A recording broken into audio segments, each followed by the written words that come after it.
ರೀ ಈ ರೀತಿ ಎಲ್ಲ ಮಾಡಬೇಡ್ರಿ. ನೀವು ಮಾತಾಡಿಲ್ಲ ಅಂದ್ರೆ ನಂಗೆ ಸತ್ತಂಗಾಗತ್ತ. ನಿಮ್ಮ ಕಾಲಿಗೆ ಬಿದ್ದ ಬೇಕಾದ್ರೆ ನಂಗೆ ಏನಾದರೂ ತಪ್ಪಾಗಿದ್ರೆ ಕ್ಷಮಿಸಂತ ಕೇಳ್ಕೊತೀನಿ. ಆದ್ರೆ ನನಗೆ ಕ್ಷಮಿಸ್ರಿ. ನೀವು ಅತ್ತೆ ಮಾತಾಡಿಲ್ಲ ಅಂದ್ರೆ ನಾನು ಹೇಗ್ರಿ ಬದುಕಿರ್ಲಿ? ನೋಡು, ಸುಮ್ಮನೆ ಹೋಗಿ ಸುಂದ್ರಿ. ನನಗೆ ಪದೇ ಪದೇ ಪದೇ ಪದೇ ಹಿಡಿಸ್ಕೋಬೇಡ. ಯಾಕೆ ಈ ರೀತಿ ನನ್ನ ಕಡೆಯಿಂದ ಹೊಯ್ಸ್ಕೊಳ್ಸೋ ಮಾಡಕತ್ತಿದ್ದಿ? ಹೋಗಿ ಇಲ್ಲಿಂದ ತೊಲಗು. ಇಲ್ಲ ರೀ, ಇಲ್ಲ, ನಾನು ಹೋಗೋದಿಲ್ಲ. ನೀವು ನನ್ನ ಕ್ಷಮಿಸೋವರೆಗೂ ನಂದೇನು ತಪ್ಪು ಮಾಡಿದೆ ಅಂತ ಹೇಳೋವರೆಗೂ ನಾನು ಹೋಗಲ್ಲ. ನಾನೇನು ತಪ್ಪು ಮಾಡಿದ್ದೀನಿ ಅಂತ ಹೇಳಿ ನಾನು ಇವಾಗಲೇ ಹೋಗ್ತೀನಿ. ಹೌದಾ? ನೀನು ತಪ್ಪುಗಳು ಇಷ್ಟೆಲ್ಲ ಹೇಳೇನ? ಹಾಂ, ನಾನೇನ ಕರ್ಕೊಂಡು ಹೋದ್ನಿ. ನಮ್ಮಮ್ಮಗೆ ಆ ಪರಿಸ್ಥಿತಿ ಆದ್ರೂ ನಾನೇನ ಕರ್ಕೊಂಡು ಹೋದ್ನಿ. ಆದ್ರೆ ನಾನು ಬಂದೆ. ನೀನು ಒಂದು ಮಾತಾದ್ರೂ ನಾನು ಬರ್ತೀನಿ ಅಂತ ಹೇಳಿದೆ ಇಲ್ಲ. ಯಾಕಂದ್ರೆ ನಿನಗೆ ನಿಮ್ಮ ಅಪ್ಪನ ಮುಖ್ಯ ಆಗ್ಬಿಟ್ಟಿದ್ದ. ಒಂದು ಮಾತಾದ್ರೂ ಅನ್ಬೇಕಾಗಿತ್ತು. ಅಯ್ಯೋ ರೀ, ಅತ್ತೆಗೆ ಅಲ್ಲೇ ಹುಷಾರಿಲ್ಲ, ಅವ್ರಿಗೆ ಚಾಕು ಹಾಕಿದಾರ, ಅವ್ರಿಗೆ ಹೇಳೋಕ್ಕೂ ಕುಂದ್ರಕ್ಕೂ ಬರಂಗಿಲ್ಲ, ನಾನು ನಿಮ್ಮ ಜೊತೆಗೆ ಬರ್ತಾ ಅಂದಿದ್ರ ನನಗೆ ಎಷ್ಟು ಖುಷಿ ಆಗ್ತಾ ಇತ್ತು. ಆಯ್ತು ಹೋಗ್ಲಿ. ಆಮೇಲೆ ಮರನೇ ದಿನ ನಾನು ನಿನ್ಗೆ ಫೋನ್ ಮಾಡೀನಿ, ಯಾವತ್ತು ಬರ್ತಿ ಅಂತೇಳಿ. ಆದ್ರೆ ನೀನೇನಂತಂದಿ? ಇಲ್ಲ, ಅಮ್ಮೋಗ ಹಿಂಗಾಗೈತಿ, ಅಮ್ಮೋಗ ಎಲ್ಲಿದ್ದಾನೋ ಗೊತ್ತಿಲ್ಲ, ಅದಕ್ಕೆ ನಾನು ಹುಡ್ಕೊಂಡು ಬರ್ಬೇಕಂತ ಹೇಳ್ದಿ. ಹಾಂ, ಬರೀ ನೀನು ನಿಮ್ಮ ಮನೆದ ಎಷ್ಟೇ ಯೋಚನೆ ಮಾಡ್ತಿದ್ದಿ. ನಮ್ಮ ಮನೆಯವ್ರನ್ನ ನಮ್ಮ ಮನೆದನ್ನ ಏನಾದರೂ ಯೋಚನೆ ಮಾಡ್ತೀನಿ ನೀನು. ಆಮೇಲೆ ಬರ್ತಿ ಅಂತ ಅನ್ಕೊನಿ. ಮರನೇ ದಿನ ಆದರೂ ಇಲ್ಲ, 4-5 ದಿನ ಆಯ್ತು ನೀನು ಹೋಗಿ. ಹಾಂ, ಅಮ್ಮ ಹೇಗಿದ್ದಾಳೆ, ಹೇಗಿಲ್ಲ, ಅವರು ಏನು ಊಟ ಮಾಡಿದ್ರ, ಊಟ ಮಾಡಿಲ್ವಾ, ಏನಾದರೂ ಯೋಚನೆ ಮಾಡಿದ್ಯಾ? ಇಲ್ಲ. ನೀನು ಅದೇ ಅವತ್ತೇ ನನ್ನ ಜೊತೆ ಬಂದಿದ್ರೆ ನಾನು ಎಷ್ಟು ಖುಷಿ ಪಡ್ತಾ ಇದ್ದೆ ಗೊತ್ತಾ? ಪಾಪ ಅವ್ರ ಅಪ್ಪಂಗೆ ಆ ರೀತಿ ಆದ್ರೂ ನಾನು ಹೆಂಡ್ತಿ ನನ್ನ ಜೊತೆನೇ ಬಂದಲ್ಲಪ್ಪ ಅಂತ ಖುಷಿ ಆಗ್ತಾ ಇತ್ತು. ಪರವಾಗಿಲ್ಲ, ಮರನೇ ದಿನ ಆದರೂ ಬಂದಿದ್ರೆ ಇನ್ನೂ ಖುಷಿ ಆಗ್ತಿತ್ತು. ಇರ್ಲಿ ಬಿಡು, ಒಂದಿನ ಇದು ಬಂದಲ್ಲ ಅಂತ ಖುಷಿಯಾಗೇ ಇರ್ತಿದ್ದೆ. ಆದರೆ ನೀನು ಅಮ್ಮಂಗೆ ಈ ರೀತಿ ಆದ್ರೂ 4-5 ದಿನ ಬಿಟ್ಟು ಬಂದಿಲ್ಲ, ನಿನಗೇನು ಅನ್ಸಂಗಿಲ್ಲ? ಹೋ, ಯಾಕಂದ್ರೆ ನಿಮ್ಮ ಅಪ್ಪಗ ಹಾರ್ಟ್ ಅಟ್ಯಾಕ್ ಆಗೈತಲ್ಲ, ಅವರು ಮತ್ತು ನೀನು ಈ ಕಡೆ ಬಂದ್ರೆ ಆ ಕಡೆ ಸತ್ತೋದ್ರ ಏನು ಮಾಡೋದಲ್ಲ, ಅದಕ್ಕಾಗಿ ನೀನು ಬಂದಿಲ್ಲ ಅಲ್ಲ? ರೀ ನೋಡಿ, ನನಗೇನಾದರೂ ಅನ್ನಿ, ಆದರೆ ನಮ್ಮಪ್ಪನ ಬಗ್ಗೆ ನೀವೇನಾದರೂ ಅಂದ್ರೆ ನಾನು ಮಾತ್ರ ಸುಮ್ಮನೆ ಇರಲ್ಲ. ಯಾಕ್ರಿ ನಮ್ಮಪ್ಪನ ಬಗ್ಗೆ ಮಾತಾಡ್ತೀರಾ? ಅದು ಸಾವಿನ ಮಾತು. ಈ ರೀತಿ ಏನಾದರೂ ಇನ್ನೂ ಸರಿ ಅಂದರೆ ನಾನು ಮಾತ್ರ ನಿಮ್ಮ ಸುಮ್ಮನೆ ಬಿಡಲ್ಲ. ಈಗ ನಿಮ್ಮ ಅಪ್ಪನ ಬಗ್ಗೆ ಅನ್ನೋಣ ನಿನಗೆ ಸಿಟ್ಟು ಬರಾಕತ್ತೈತಿ. ಅಥವಾ ನಮ್ಮ ಅಮ್ಮಗೆ ಇಂಥ ಪರಿಸ್ಥಿತಿ ಬಂದ್ರೂ ಅವ್ರನ್ನ ನೋಡ್ಕೊಳಕ್ಕೆ ಅಜ್ಜಿ ಅದು ಊರಿಗೆ ಹೋಗಿದಾರ ಅಂತ ಗೊತ್ತಿತ್ತೆ ನಿನಗೆ. ಹಾಂ, ಗೊತ್ತಿದ್ರು ನೀನು ಬರಲಿಲ್ಲ ಅಲ್ಲ? ಪಾಪ, ಎಲ್ಲ ಅತ್ತೆನೇ ಮಾಡಿದ್ರು, ಆದ್ರೆ ನೀನು ಬರಲೇ ಇಲ್ಲ. ಈಗ ನಿಮ್ಮ ಅಪ್ಪಗೆ ಏನಾದರೂ ಅನ್ನೋಷ್ಟರಲ್ಲಿ ನಿನಗೆ ಉರಿಯಾಕತ್ತದಲ್ಲ. ನೋಡು, ಇದಲ್ಲ ಸುಮ್ಮನೆ ಬಂದು ನನ್ನ ಕೆನಕಿ ಮಾತಾಡ್ಸೋಕೆ ಹೋಗ್ಬೇಡ. ನನಗೆ ಸುಮ್ಮನೆ ಸಿಟ್ಟು ತರ್ಸಕ್ಕೆ ಹೋಗ್ಬೇಡ. ನನಗೆ ಏನಾದ್ರು ಸಮಾಧಾನ ಅನಿಸಿ ನಿನ್ನ ಜೊತೆ ಮಾತಾಡಬೇಕು ಅನ್ಸಿದ್ರೆ ಮಾತಾಡ್ತೀನಿ, ಇಲ್ಲ ಅಂದರೆ ಇಲ್ಲ. ಅಲ್ಲಿವರೆಗೂ ನಾಯಿ ಥರ ಬಿದ್ದಿರಬೇಕು ಅಷ್ಟೇ. ಅಯ್ಯೋ, ಸಾರಿ ರೀ, ಸಿಟ್ಟಲ್ಲಿ ಏನೆಲ್ಲ ಅಂದ್ಬಿಟ್ಟೆ. ನನಗೆ ಕ್ಷಮಿಸ್ಬಿಡ್ರಿ. ನಾನು ಅನ್ನಬಾರ್ದಾಗಿತ್ತು ಅಂದೆ, ನನಗೆ ಕ್ಷಮಿಸ್ಬಿಡ್ರಿ. ಅದು ನೀವು ಅನ್ನೋದಕ್ಕೆ ನನಗೆ ಸಿಟ್ಟು ಬಂದು ನಾನು ಆ ರೀತಿ ಅಂದೆ. ಅಪ್ಪಂಗೆ ಏನಾದರೂ ಅಂದ್ರೆ ನಂಗೆ ತಡ್ಕೊಳಕ್ಕಾಗಲ್ಲ ರೀ. ಅದು ನಿಮ್ಮಪ್ಪ ಸತ್ತನ ಅಂತ ಅಂದ್ರಲ್ಲ, ಅದಕ್ಕೆ ಕೋಪ ಬಂತು ರೀ. ನನಗೆ ಕ್ಷಮಿಸ್ಬಿಡ್ರಿ. ಇನ್ನು ಯಾವತ್ತೂ ಎಲ್ಲಿಗೂ ಹೋಗಲ್ಲ. ನೀವು ಹೋದ್ರೇ ಹೋಗು ಅಂದರೆ ಹೋಗ್ತೀನಿ, ಇಲ್ಲ ಅಂದರೆ ಇಲ್ಲ, ಇಲ್ಲೇ ಇರ್ತೀನಿ ರೀ. ಈ ರೀತಿ ಎಲ್ಲ ಮಾಡಬೇಡಿ, ನನಗೆ ಕ್ಷಮಿಸ್ಬಿಡಿ. ನೋಡು, ಒಂದ್ಸಲ ಹೇಳಿದ್ರೆ ಅರ್ಥ ಮಾಡ್ಕೊ. ಇಲ್ಲಿಂದ ಎದ್ದು ಹೋಗು ಸುಂದ್ರಿ, ಎದ್ದು ಹೋಗು. ನೀನು ಹೋಗೋದಿಲ್ಲಲ್ಲ, ನೀನೇ ಇಲ್ಲೇ ಬಿದ್ದಿರು, ನಾನು ಹೋಗ್ತೀನಿ.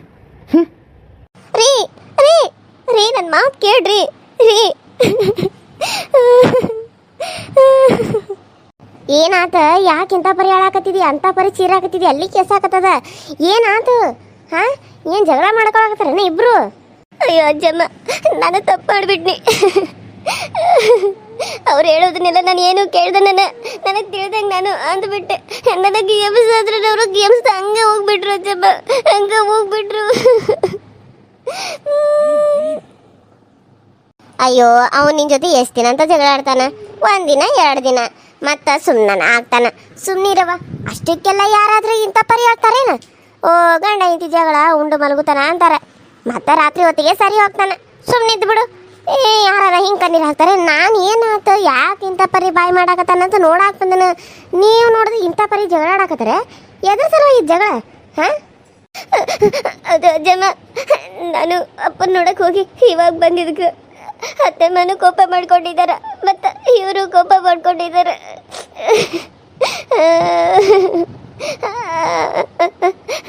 ನನಗೆ ಅವ್ರು ಮೊದಲೇ ಹೇಳಿದ್ರು, ನಾನು ಬರ್ತಾ ಇದ್ದೆ ಅಜ್ಜಮ್ಮ. ಆದರೆ ಅವರು ಇದ್ದು ಬಾ ಅಂತ ಹೇಳಿದರು. ಇವಾಗ ನೋಡಿದ್ರು ಅಲ್ಲಿ ಹಾಕೊಳ್ದು, ನಾವು ಕರೀದ ನೀನು ಬರಬೇಕಾಗಿತ್ತು, ನಾವು ಕರೆದ ಮೇಲೆ ನಾನು ಬರ್ತೇನೆ ಅಂತೇಳಿ ಬೈಯಾಕದ್ರು ಅಜ್ಜಮ್ಮ, ಬೈಯಾಕದ್ರು. ಅತ್ತಿನೂ ಮಾತಾಡೋದಿಲ್ಲ, ಅದಕ್ಕೂ ಬೇಜಾರಾಗೈತಿ. ಇವ್ರು ನೋಡಿದ್ರು ನನ್ನನ್ನು ತುಂಬಾ ಕೆಟ್ಟದಾಗಿ ನೋಡ್ಕೊತಾ ಇದ್ರು ಅಜ್ಜಮ್ಮ.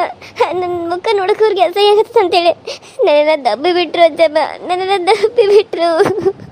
ನನಗೆ ಇದನ್ನು ಸಹಿಸ್ಕೊಳಕ್ಕೆ ಆಗೋತ್ತಿಲ್ಲ ಅಜ್ಜಮ್ಮ, ಸಹಿಸ್ಕೊಳಕ್ಕೆ ಆಗೋತ್ತಿಲ್ಲ. ಅಯ್ಯೋ ಹುಚ್ಚು ಹುಡುಗಿ, ಇವೆಲ್ಲ ಮದುವೆ ಆದ್ಮೇಲೆ ಇರುವನ ಅದನ್ನೆಲ್ಲ ಅನುಸರಿಸ್ಕೊಂಡು ಹೋಗ್ಬೇಕು. ಪ್ರೀತಿ ಮಾಡುವಾಗ ಜಗಳಾಡ್ತಾ ಮಾತಾಡ್ಕೊತ ಇರ್ತವ ಇಲ್ಲ ಪ್ರೀತಿ ಮಾಡುವಾಗಿದ್ದಂಗ ಇವಾಗೂ ಇರ್ತವ ಅಷ್ಟ. ಆದ್ರೆ ಇವಾಗ ಸಂಸಾರ ಅನ್ನೋದು ಇರ್ತೈತಿ, ಆವಾಗ ಬರೀ ಪ್ರೀತಿ ಅನ್ನೋದು ಅತ್ತಿಂದೆ ಈತಿಯಿಂದ ಅಲ್ಲಿ ಅಡ್ಡಾಡಿದೆ ಅನ್ನೋದು ಇರ್ತೈತಿ. ಕೋಪ ಬಂದಾಗ ಬೈತೀನಿ, ಆದ್ರೆ ನನಗೆ ಈ ರೀತಿ ಕಣ್ಣೀರು ಹಾಕೋದು ನೋಡಿದ್ರೆ ಮನಸ್ಸು ಕರಗತೈತಿ ಅವ್ವ, ಹಂಗೆ ಕರಳು ಚುರುಕಂತತಿ. ಅದಕ್ಕೆ ನಿನ್ನ ಕಣ್ಣೀರು ಅವ್ನು ಬೈಯೋದು ಕೇಳೆ ಏನಾತಂತ ಓಡ್ ಬನ್ನಿ. ನೀನು ನೋಡಿದ್ರೆ ಇಂಥ ಪರಿ ಅಳಾಕತ್ತಿದಿ, ಅದನ್ನೆಲ್ಲ ತಲೆಗೆ ಹಾಕೋಬೇಡ. ಬಾ, ಏನಾದರೂ ತಿಂದ್ಯೋ ಇಲ್ಲೋ ಗೊತ್ತಿಲ್ಲ, ಬಾ ಏನಾದರೂ ಊಟ ಮಾಡ್ಬಾ, ಇಲ್ಲ ನಾನ ಮಾಡಿಸ್ಲಿ. ಹಾಂ, ನಾನು ಸಿಟ್ನಾಗ ಅನ್ನಲ್ಲ, ಅಲ್ಲ ಈ ಕರಿದನ ಬರಕ್ಕೆ ಬರೋದಿಲ್ಲ ಅಂತಕ್ಕೆ ಸಣ್ಣ ಇಲ್ಲೋ ಅಂದಮೇಲೆ ಮತ್ತು ನಾನು ಸುಮ್ಮನೆ ಆದ್ನಿ. ಆದ್ರೆ ಅವ್ನು ಯಾಕೆ ಇಂಥ ಪರಿ ತಲೆಗೆ ತೊಗೊಂಡ, ನನ್ನ ಇಂಥ ಪರಿ ಮನ್ಸಿಗೆ ಯಾಕೆ ಹಾಕೊಂಡನು? ಹಿಂಗೂ ಮಾಡೋಕೆ ಹೋಗ್ಬಾರ್ದಲ್ಲ. ನಾನು ಅವನಿಗೆ ಹೇಳ್ತೇನೆ, ಹಾಂ ನೀನೇನು ಯೋಚನೆ ಮಾಡಬೇಡ, ಸುಮ್ಮನೆ ಸಮಾಧಾನ ಮಾಡ್ಕೊ. ಇಲ್ಲ ಅಜ್ಜಮ್ಮ, ನನಗೇನು ಬೇಡ, ನನಗೆ ಹಸುವಾಗಿಲ್ಲ, ನಂಗೆ ಊಟನೂ ಬೇಡ, ನನಗೇನು ಬೇಡ. ನನ್ಗವ್ರು ಮಾತಾಡೋವರೆಗೂ ನನಗೇನು ತಿನ್ನೋಕ್ಕೂ ಕುಡಿಯೋಕ್ಕೂ ಮನಸ್ಸು ಇಲ್ಲ ಅಜ್ಜಮ್ಮ. ನಾನು ಅವ್ರ ಕಾಲಿಗೆ ಬಿದ್ದು ನಂಗೆ ತಪ್ಪಾಯ್ತು, ನನಗೆ ಕ್ಷಮಿಸಿ ಅಂತ ಕೇಳಿದ್ರು ಅವ್ರು ನನ್ನ ಕ್ಷಮಿಸೋಕ್ಕೆ ತಯಾರಿಲ್ಲ. ನಾನು ಏನು ಮಾಡಲಿ ಅಜ್ಜಮ್ಮ, ನೀವೇ ಹೇಳಿ, ನಾನು ಏನು ಮಾಡಲಿ? ನನಗೆ ಅವ್ರ ಜೊತೆ ಮಾತಾಡದೆ ಇರೋಕ್ಕಾಗಲ್ಲ ಅಜ್ಜಮ್ಮ, ನನಗೆ ಅವ್ರ ಜೊತೆ ಮಾತಾಡದೆ ಒಂದು ನಿಮಿಷನೂ ಇರೋಕ್ಕಾಗಲ್ಲ. ನಂದೇ ತಪ್ಪು, ನಾನು ಬರಬೇಕಾಗಿತ್ತು, ಅವತ್ತೇ ಬಂದಿದ್ರೆ ಇಷ್ಟೆಲ್ಲ ಆಗ್ತಾನೆ ಇರಲಿಲ್ಲ. ಅತ್ತಮ್ಮ ನನ್ನ ಜೊತೆ ಚೆನ್ನಾಗೇ ಇರ್ತಿದ್ರು, ಇವರು ನನ್ನ ಜೊತೆ ಚೆನ್ನಾಗಿರ್ತಿದ್ರು. ಆದರೆ ನಾನು ಅಲ್ಲಿ ಅಮ್ಮನ ಕಿಡ್ನಾಪ್ ಮಾಡಿದ್ರು, ಅಂಕಿತನ ನೋಡಿಲ್ಲ ಅಂತ ಅಲ್ಲೇ ನೋಡ್ತಾ ಅಲ್ಲೇ ಉಳಿದ್ಬಿಟ್ಟೆ. ಅದಕ್ಕೆ ಅವ್ರಿಗೆ ಸಿಟ್ಟು ಬಂದಿದೆ. ಅಮ್ಮನ ಬಿಟ್ಟು ಬರೀ ತವ್ರ ಮನೆಯವರು ಅಂತಿದ್ದಾಳೆ ಅಂತ ಅವ್ರಿಗೆ ಅನಿಸಿದೆ ಅಂತ ಅನಿಸುತ್ತೆ. ನಾನು ಪಾಪ ನನ್ನ ತಾಯಿ ಪ್ರೀತಿ ಕೊಟ್ಟಿರೋ ಅತ್ತೆನ ನಾನು ನೋಡ್ಕೋಬೇಕಾಗಿತ್ತು. ನಂದೇ ತಪ್ಪು ಅಲ್ವಾ ಅಜ್ಜಮ್ಮ? ನನಗೆ ಸರಿಯಾಗಿ ಆಗ್ತಾ ಇದೆ, ನಂಗೆ ಹೀಗೆ ಆಗಬೇಕು. ಅಯ್ಯೋ ನೋಡು, ಈಗ ನೀನು ಹಿಂಗೆ ಅಳ್ಕೊಂತ ಕುಂತ್ರೆ ಹೆಂಗೆ? ಬಾ ನನ್ನ ಜೊತೆ, ನಿಮ್ಮ ಅತ್ತೆ ಅಂತ ಕರ್ಕೊಂಡೋಗಿ ನಾನು ಮಾತಾಡಿಸ್ತೇನೆ, ಬಾ. ಇಲ್ಲ ಅತ್ತಮ್ಮ, ನಾನು ಬರಲ್ಲ ಅತ್ತೆಮ್ಮ, ನನ್ನ ರೂಮಿಗೆ ಕಾಲಿಡ್ಬೇಡ ಅಂತ ಹೇಳಿದ್ದಾರೆ. ಕಾಲಿಟ್ರೆ ನನ್ನ ಮೇಲೆ ಆನೆ ಅಂತ ಹೇಳಿದ್ದಾರೆ. ನಾನು ಅಲ್ಲಿಗೆ ಬರಲ್ಲ. ನಾನು ಅಲ್ಲಿಗೆ ಬಂದು ಅವ್ರಿಗೆ ಏನಾದರೂ ಹೆಚ್ಚು ಕಡಿಮೆ ಆದರೆ ಮತ್ತೆಲ್ಲ ನನ್ನ ಮೇಲೆ ಬರುತ್ತೆ. ಇಲ್ಲ, ನಾನು ಬರಲ್ಲ ಅಜ್ಜಮ್ಮ, ನಾನು ಬರಲ್ಲ. ನನ್ನ ಕ್ಷಮಿಸ್ಬಿಡಿ ಅಜ್ಜಮ್ಮ. ನಿಮ್ಮ ಮಾತಿಗೆ ನಾನು ವಾಪಸ್ ಅಂತ ಇದ್ದೀನಿ ಅಂತ ನೀವು ಬೇಜಾರು ಮಾಡ್ಕೊಳಕ್ಕೆ ಹೋಗ್ಬೇಡಿ. ನಿಮ್ಮನ್ನು ನಾನು ಎಷ್ಟು ತಪ್ಪಾಗಿ ತಿಳ್ಕೊಂಡ್ಬಿಟ್ಟಿದ್ದೆ, ನೀವು ಕೆಟ್ಟವರು ಅಂತ ಅಂದ್ಕೊಂಡ್ಬಿಟ್ಟಿದ್ದೆ. ಆದರೆ ನೀವು ನನ್ನನ್ನು ಸಮಾಧಾನ ಮಾಡೋಕ್ಕೆ ಬಂದಿದ್ದೀರ. ನಿಮ್ಮಂತ ಅಜ್ಜಮ್ಮನ ನಾನು ಎಲ್ಲೂ ನೋಡೇ ಇಲ್ಲ ಅಜ್ಜಮ್ಮ. ನನ್ನನ್ನು ಕ್ಷಮಿಸ್ಬಿಡಿ ಅಜ್ಜಮ್ಮ. ನೋಡಿಲೆ, ಮುಖ ಮ್ಯಾಲ್ ಮಾಡು ಸ್ವಲ್ಪ. ನಾ ಹೇಳೋದನ್ನ ಕೇಳಿವಲ್ಲೇ, ಮ್ಯಾಲ್ ಮಾಡು. ನೋಡು ಸುಂದ್ರಿ, ಕಷ್ಟ ಅನ್ನೋದು ನಮಗೆ ಬರ್ದ ಮತ್ತೇನು ಮರಕ್ಕೆ ಬರ್ತತೇನ? ಎಲ್ಲ ರೀತಿ ಕಷ್ಟ ಬರ್ತಾವ, ಹೆಂಗೆ ಬರ್ತೈತೆ ಅದನ್ನು ಅನುಸರಿಸ್ಕೊಂಡು ಹೋಗ್ಬೇಕು. ಈಗ ನೀನು ಮದುವೆ ಆಗೈತಿ, ಹಾಂ, ಈಗ ಗಂಡ ಮನೆ ಜೀವನ ಮಾಡಕತ್ತಿದ್ದಿ. ಒಂದು ಮಾತು ಬರ್ತೈತಿ, ಒಂದು ಮಾತು ಹೋಗ್ತೈತಿ. ಗಂಡ ಹೆಂಡತಿ ಜಗಳ 1-2 ದಿನದಷ್ಟ, ಇದು ಜಾಸ್ತಿ ದಿನ ಇರೋಕ್ಕಾಗಲ್ಲ. ಏನೋ ಭಾಳ ಮಾಡಿದ್ರೆ 1 ವಾರ ಇದ್ದಿತ್ತು ಅಷ್ಟೇ. ಇದ್ರ ಮೇಲೆ ಇದ್ರೆ ಗಂಡ ಹೆಂಡತಿ ನೋಡ್ಬೇಕಿದ್ರೆ ಹೆಂಗೆ ಒಂದಾಗ್ತಾರ ಅಂಥೇಳಿ. ಯಾಕಂದ್ರೆ ಅದನ್ನ ಹಿರಿಯಾರ ಮಾಡ್ಯಾರ, ಗಂಡ ಹೆಂಡತಿ ಜಗಳ ಉಂಡು ಮಲಗೋ ತನಕ ಅಂಥೇಳಿ. ಅಂದ್ರೆ ಎಷ್ಟೇ ಜಗಳ ಆಡಿದ್ರು ಮತ್ತು ರಾತ್ರಿ ಆಗೋ ಅಷ್ಟೊತ್ತಿಗೆ ಮತ್ತೆ ಮಾತಾಡ್ತಾರೆ ಅನ್ನೋದು ಹಿರಿಯರು ಮಾಡಿದ್ದೈತದ. ನೀನು ಯೋಚನೆ ಮಾಡೋಕೆ ಹೋಗಬೇಡ. ನಮ್ಮ ಕಿರೀಶ ನೀನನ್ನು ಮಾತಾಡ್ತಾನೆ ನೋಡ್ಬೇಕಿದ್ರೆ. ಹಾಂ, ಮಾತಾಡಲಿಲ್ಲ ಅಂದ್ರೆ ನನಗೆ ಬಂದು ಹೇಳಿ, ನಾನು ಹೇಳ್ತಾನೆ ಅವನಿಗೆ ಸರಿಯಾಗಿ ಬುದ್ಧಿ ಕಲಿಸ್ತಾನೆ ಅವನಿಗೆ. ಬೇಡ ಅಜ್ಜಮ್ಮ, ಬೇಡ, ನನ್ನಿಂದಾಗಿ ನೀವು ಯಾರಿಗೂ ಹೇಳಬೇಡಿ. ನಾನು ಮಾಡಿದ ತಪ್ಪದು, ನನಗೆ ಶಿಕ್ಷೆ ಆಗಬೇಕು. ನಾನು ತಪ್ಪು ಮಾಡಿದ್ದೀರಲ್ಲ, ಅದಕ್ಕೆ ನನಗೆ ದೇವರು ಈ ಥರ ಶಿಕ್ಷೆ ಕೊಡ್ತಾ ಇದ್ದಾನೆ. ನೀವೇನು ಅಂದ್ಕೋಬೇಡಿ ಅಜ್ಜಮ್ಮ, ನಾನು ನಿಮ್ಮನ್ನು ತಪ್ಪಾಗಿ ತಿಳ್ಕೊಂಡ್ಬಿಟ್ಟಿದ್ದೆ ಗೊತ್ತಾ? ಅದಕ್ಕೆ ನನಗೆ ದೇವರು ಈ ರೀತಿ ಶಿಕ್ಷೆ ಕೊಟ್ಟಿದ್ದಾನೆ ಅಂತ ಅನ್ಕೋತಾ ಇದ್ದೀನಿ. ನೋಡೋಣ ಅಜ್ಜಮ್ಮ, ಅವ್ರೇನಾದರೂ ರಾತ್ರಿ ಅದನ್ನು ಮಾತಾಡಲಿಲ್ಲ ಅಂದರೆ ನಾನಂತೂ ಇದ್ದು ಸತ್ತಂಗೆ ಆಗ್ಬಿಡ್ತೀನಿ ಅಜ್ಜಮ್ಮ. ನನಗಿರೋಕ್ಕಾಗಲ್ಲ ಅವ್ರ ಮಾತು ಕೇಳಿದೆ. ಅಯ್ಯೋ, ಎಷ್ಟು ಹೇಳೋದಿ ಹುಚ್ಚು ಹುಡುಗಿಗೆ, ಅವಳದ ನಿಲ್ಲಿಸೋತಲ್ಲ, ಈಗೇನು ಅವಳದ ನಿಲ್ಲಿಸೇ ಇಲ್ಲ ನೀನು. ನೋಡು, ಇನ್ನು ಅಳಕ್ಕೆ ಹೋಗಬೇಡ. ನಾನು ಕೃಷ್ಕ ಹೇಳ್ತೇನೆ, ಅವನ ಜೊತೆ ಮಾತಾಡ್ತಾನೆ, ಸರಿನಾ? ಬೇಡ ಅಜ್ಜಮ್ಮ, ಅವ್ರಿಗೆ ನನ್ನ ಮೇಲೆ ಯಾವಾಗ ಮಾತಾಡಬೇಕು ಅಂತ ಅನ್ಸುತ್ತೋ ಅವಾಗೆ ಮಾತಾಡಲಿ.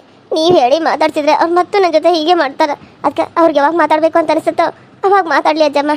ನಾನು ಹಾಗೆ ಇರ್ತೀನಿ, ನಾನು ಮಾತಾಡ್ಸಿದ್ರೆ ಅವರು ನಾನು ಸತ್ತೋಗ್ತೀನಿ, ಇಲ್ಲ ನಾನು ಮನೆ ಬಿಟ್ಟು ಹೋಗ್ತೀನಿ ಅಂತಂದಾರೆ. ಅದಕ್ಕೆ ನಾನಂತೂ ಮಾತಾಡ್ಸಲ್ಲ. ಅವರೇ ಮಾತಾಡಲಿ, ಅವ್ರಿಗೆ ಯಾವಾಗ ಮಾತಾಡಬೇಕು ಅಂತ ಅನ್ಸುತ್ತೋ ಅವಾಗ ಮಾತಾಡಲಿ. ಸರಿ, ಮತ್ತೆ ಯಾಕೆ ಹೇಳ್ತಿದ್ದಿ? ಬಾ, ಊಟ ಮಾಡ್ಬಾ, ಹೊರ ತುಂಬ ಊಟ ಮಾಡೇ ಮಲ್ಕುವಂತೆ. ಬಾ, ನಾನು ಒಂದಿಟ್ಟೆ ಪಲಾವ್ ಮಾಡೇನು, ಅದನ್ನ ತಿನ್ನೋಣಂತೆಲ್ಲರೂ. ಬಾ. ಅತ್ತಮ್ಮ ತಿಂದ್ರ ಅಜ್ಜಮ್ಮ?